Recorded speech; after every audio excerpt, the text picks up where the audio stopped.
రఘురామకృష్ణంరాజు గారి custodial torture అనే కేసుకు సంబంధించి తాజాగా ఆంధ్రప్రదేశ్ సిఐడి పోలీసులు పాట్నాలో ఐజీగా విధులు నిర్వర్తిస్తున్న సీనియర్ ఐపీఎస్ సునీల్ నాయక్ని అరెస్టు చేశారు.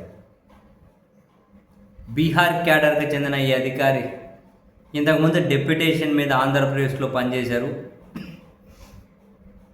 అయితే నన్ను అరెస్ట్ చేసి కస్టోడియల్ టార్చర్కు పాల్పడడంలో ఈ ఐపీఎస్ సునీల్ నాయక్ కీలక పాత్ర పోషించారు అని చెప్పి రఘురామకృష్ణంరాజు ఫిర్యాదు చేశారు. ఇదే కేసులోనే పివి సునీల్ కుమార్ని ఈవెన్ రిటైర్ అయ్యేంత వరకు కూడా సస్పెన్షన్ పొడిగించుకుంటూ నిర్ణయం తీసుకుంది నిన్ననే ఏపీ సర్కార్. ఇదే కేసులోనే తాజాగా బీహార్లో ఐజీ ర్యాంక్ అధికారి సునీల్ నాయక్ని అరెస్టు చేశారు. అరెస్ట్ చేసి అక్కడ ప్రభుత్వానికి సమాచారం ఇచ్చారట. నెక్స్ట్ అక్కడ ట్రాన్సిట్ వారెంట్ మేజిస్ట్రేట్ ముందు హాజరుపరిచి అక్కడి నుంచి నేరుగా గుంటూరుకు తీసుకొని వస్తారు. రఘురామకృష్ణంరాజు గారు చాలా అసంతృప్తిగా ఉన్నారు. ఆయన అసంతృప్తి అంతా లోపల దాచుకొని ఉంచుతూ ఉన్నారు.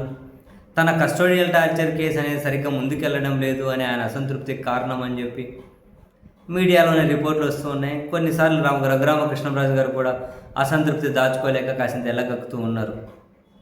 సో ఆయన అసంతృప్తి బ్లాస్ట్ అయితే కష్టం అనుకున్నారేమో తెలియలే. సో మొత్తం మీద ఒక రకంగా ఆయన సాటిస్ఫాక్షన్ కోసమే అనుకుంటా సీనియర్ ఐపీఎస్ 2005 బ్యాచ్ ఐపీఎస్ అధికారి బీహార్ క్యాడర్ సునీల్ నాయక్ని అరెస్టు చేసింది ఏపీ సిఐడి.